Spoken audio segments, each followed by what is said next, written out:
ఓం శ్రీ గురుభ్యో నమః. ఓం శ్రీ కాలభైరవాయ నమః. మన అందరం కూడా ఈ కార్తీక మాసం అంతా ఎంతో భక్తి శ్రద్ధలతో మన శక్తి కొలది దీపాలు వెలిగించి భూతదయను చాటుకున్నాం. భూతనాథుడు అంటే ఈశ్వరుడు. ఆ ఈశ్వరుడు యొక్క అనుగ్రహానికి మన శక్తి కొలది మనం దీపాలు వెలిగిస్తూ ఉన్నాం. మరి యొక్క కార్తీక మాసము ఆఖరి రోజున అంటే ఇక్కడ అమావాస్య మనకు తగులు మిగిలి వస్తుంది. ఏ రోజు చేసుకోవాలనేటటువంటి కొంతమంది కన్ఫ్యూజన్ కూడా ఉంటుంది. ఈ యొక్క అమావాస్య 19వ తారీఖు నవంబర్ ఉదయం 9:44 నుండి 20వ తారీఖు గురువారం 12:45 వరకు ఉంది. మనకి ధర్మశాస్త్రాల ప్రకారము గురువారం నాడు 20వ తారీఖున అమావాస్య చేసుకోవడమే అత్యంత శుభదాయకమని మన పండితులు కూడా తెలియజేస్తూ ఉంటారు. కానీ 2 రోజుల పాటు బుధవారం నాడు 19వ తారీఖున 20వ తారీఖు గురువారం నాడు కూడా 2 రోజుల పాటు అఖండ గోదావరి నదీ తీరాన శ్రీ స్వర్ణాకర్షణ కాలభైరవ స్వామి వారి యొక్క దేవాలయం తెరిచి ఉంటుంది. ఉదయం 6 గంటల నుండి మధ్యాహ్నం 12 గంటల వరకు స్వామివారి దర్శనం ఈ 2 రోజుల్లో కూడా చేసుకొనవచ్చు. పరోపకార బుద్ధి సనాతన ధర్మస్య అని మన ధర్మం చెప్తుంది. మన ధర్మము మనకి ఎప్పుడూ కూడా పరోపకార బుద్ధినే నిరంతరం గుర్తు చేస్తూ ఉంటుంది. ఆ విధమైన తత్వాన్ని మనకు అలవాటు చేస్తూ వచ్చింది మన సంప్రదాయాల్లో, మన పూజల్లో కూడా. ఇలా మన కంటికి కనిపించేటటువంటి జీవుల యొక్క మనుగడ కోసమే కాకుండా మన కంటికి కనిపించినటువంటి జీవుల యొక్క అభ్యున్నతి కోసం ఈ మాసమంతా మనము దీపాలు వెలిగించాం. అసలు దీపం వెలిగిస్తే మనకి ఏమొస్తుందయ్యా అంటే భూతనాథుడి యొక్క అనుగ్రహం వస్తుంది.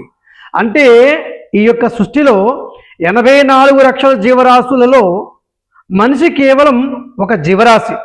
ఇంకా మనిషి కాకుండా 83,99,999 జీవరాశి భూమిపైన ఉంది. వీటిలో మనకు కొన్ని మన కంటికి కనిపిస్తాయి, కొన్ని మన కంటికి కనిపించవు. కొన్ని భూమిపైన జీవిస్తూ ఉంటాయి, కొన్ని నీటిలో జీవిస్తూ ఉంటాయి, కొన్ని ఆకాశంలో జీవిస్తూ ఉంటాయి. వాటి యొక్క అభ్యున్నత కోసం మనం వాటికి ప్రాణాధార శక్తిని ఇవ్వడం కోసం మనము ఈ యొక్క దీపాలను వెలిగించి భూతనాథుడి యొక్క అనుగ్రహం చేత పుణ్యాన్ని జమ చేసుకుంటూ ఉంటాం.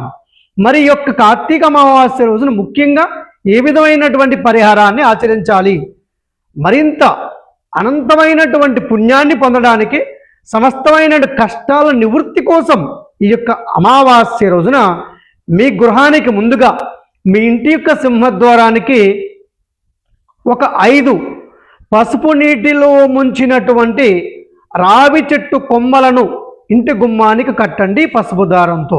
మొట్టమొదట చేయాల్సినటువంటి ప్రక్రియ అమావాస్య రోజున.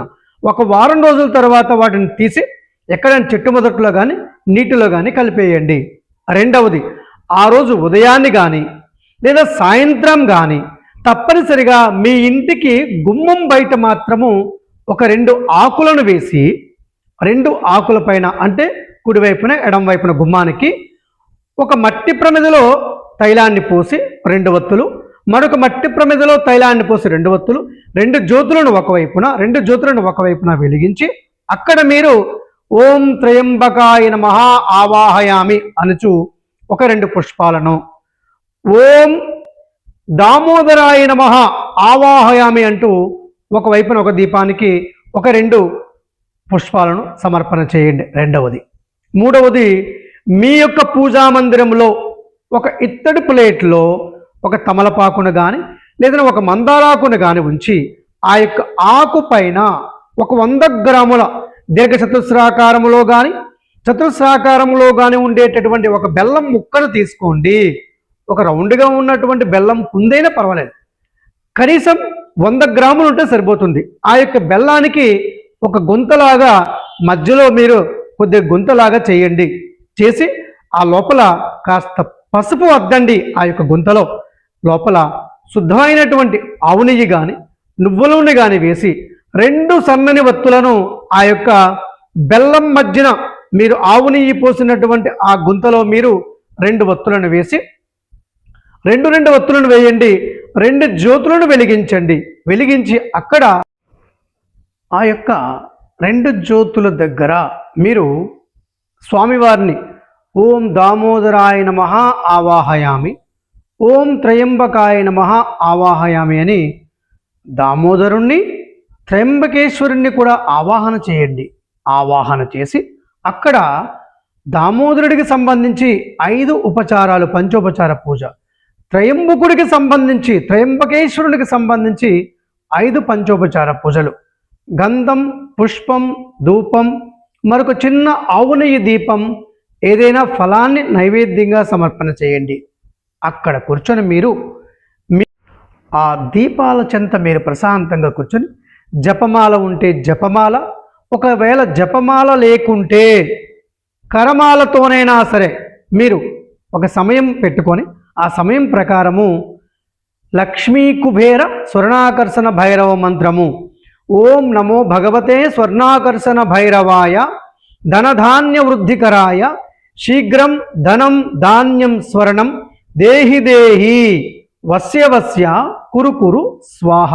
ఈ మంత్రము 3 మాలలు జపం చేస్తూ మీరు దీపాన్ని ఉంచినటువంటి ప్లేట్లో మందార పువ్వులను ఉపయోగించి లేదా పసుపు అక్షతలను ఉపయోగించి 2 అక్షతలను ఒక మందార పుష్పాన్ని ఆ యొక్క దీపాల చెంత వేస్తూ ఈ యొక్క మంత్రము 3 మాలలు జపం చేయండి. ఈ మంత్రమే కాకుండా మీ యొక్క అనుష్ఠానములో భాగంగా మీరు గురువు నుండి ఏదైనా ఒక మంత్రాన్ని పొంది ఉంటే ఆ మంత్రాన్ని కూడా అక్కడ ఆ దీపాల చెంత మీరు జపం చేయండి. జపం చేసిన తరువాత నేను ఈ రోజున కార్తీక అమావాస్య పర్వదినాన నా అభ్యున్నతి కోసం, నా యొక్క కుటుంబం యొక్క అభ్యున్నతి కోసం, సమస్త భూతముల యొక్క జీవుల యొక్క అభ్యున్నతి కోసం నేను చేసినటువంటి యొక్క జపము, పూజ సర్వము శివార్పణమస్తు అని ఒక ప్లేట్లో మీరు అరివేణములో 2 అక్షతలను 2 పుష్పాలను సమర్పణ చేయండి. సాష్టాంగ నమస్కారం సమర్పణ చేయండి. మంగళహారతులు ఇవ్వండి. తర్వాత మీరు ఈ యొక్క తీర్థాన్ని, మీరు వదిలినటువంటి జలాన్ని తీర్థంగా స్వీకరించండి. అక్షతలను పుష్పాలను శిరస్సును ధరించండి. ఈ యొక్క దీపం వెలిగించడం వల్ల సమస్తమైనటువంటి గ్రహదోషముల యొక్క ప్రభావములు, శత్రుదోషముల యొక్క ప్రభావములు, రోగ ప్రభావములన్నిటినీ కూడా పూర్తిగా పోగొట్టుకునే శక్తిని పొందగలుగుతాము. మనం చేసే ప్రతి వ్యవహారంలో కూడా విజయాన్ని పొందుతాము. మనం తలపెట్టుతున్నటువంటి సమస్తమైనటువంటి శుభ కార్యక్రమంలో కూడా దిగ్విజయం అవుతాయి. ఇది అమావాస్య రోజున మన గృహంలో మనం చేయాల్సినటువంటి ప్రక్రియ.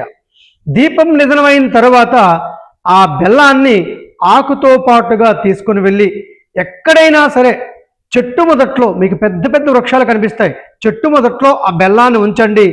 ఆ యొక్క పదార్థాన్ని కొన్ని జీవులు ఆహారంగా స్వీకరిస్తాయి.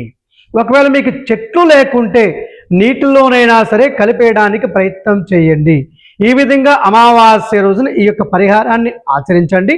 అలాగే మీ పితృదేవతల యొక్క అనుగ్రహం కోసం ఎవరికైనా ఒకరికి ఆ రోజు మీ ఇంట్లో కాస్త అన్నము, పప్పు, మరొకటి ఏదైనా సరే కూర తయారు చేసి లేని వారికి, ఆకలితో ఉన్న వారికి, పితృదేవతల యొక్క అనుగ్రహణార్థం వారికి ఈ యొక్క అన్నప్రసాదాన్ని వితరణ చేయండి. సాయంత్రం లోపల మధ్యాహ్నం చేయండి, మధ్యాహ్నం కుదరకపోతే సాయంత్రం చేయండి. ఈ విధంగా మీరు అమావాస్య రోజున పాటించి పరమేశ్వరుడి యొక్క, దామోదరుడి యొక్క, స్వర్ణాకర్షణ భైరవ స్వామి వారి యొక్క అనుగ్రహానికి పాత్రులు కాగలరు. స్వామివారి యొక్క, కాలభైరవ స్వామి వారి యొక్క జయంతి డిసెంబర్ 12, 2025 శుక్రవారం నాడు వస్తుంది. మార్గశిర బహుళ అష్టమి రోజున. ఆ రోజున స్వామివారికి సంబంధించి 5 రోజుల పాటు విశేషమైనటువంటి హోమాలను మన యొక్క క్షేత్రంలో నిర్వహించడానికి ఏర్పాటు చేయబడింది. ఎవరైనా సరే ప్రత్యక్షంగా పరోక్షంగా కూడా శ్రీ స్వర్ణాకర్షణ కాలభైరవ యాగంతో పాటుగా కాలభైరవ యాగం, మహాకాళి అమ్మవారి యొక్క యాగం, గురు దత్తాత్రేయ స్వామి వారి యొక్క యాగం, సుబ్రహ్మణ్య స్వామి వారి యొక్క యాగం, అలాగే లక్ష్మీ గణపతి యాగంతో పాటుగా రోజు 5 యాగాలను 5 రోజుల పాటు నిర్వహించేటటువంటి ఏర్పాటు చేయబడింది. ఎవరైనా యొక్క కార్యక్రమంలో కూడా పాల్గొని మరింత అనంత పుణ్యాన్ని పొందగలరు. శుభం.